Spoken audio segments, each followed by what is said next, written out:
A man dies in a fire despite apparent attempts by his wife to save him.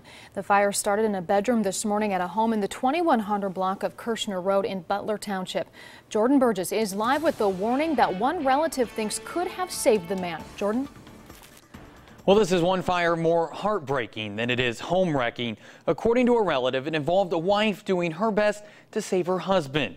But what that person tells us is that it should have never gotten to that point if the victim would have done just one simple thing.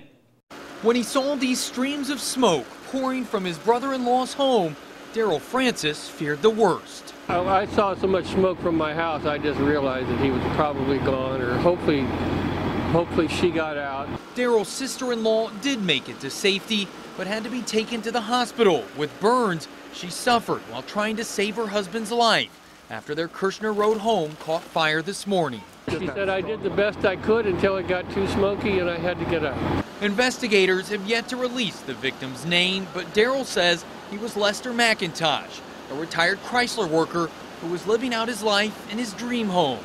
But he tells us he had one bad habit that may have cost him everything. Oh, constantly. We come up and say, Lester, you got to do this, you got to quit smoking, you can't smoke in bed. In fact, Daryl says just before the fire, Lester's wife had warned him one final time.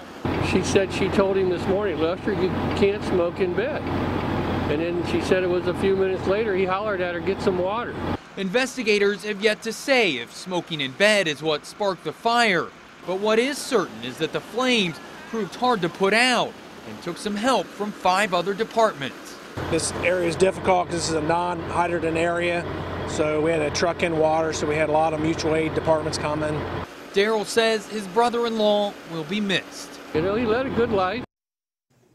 Now, one Inglewood firefighter also injured in this blaze when part of a ceiling fell on his head. They were taken to the hospital to be checked out. No word at this point on their condition. Reporting live, Jordan Burgess, 2 News. And authorities say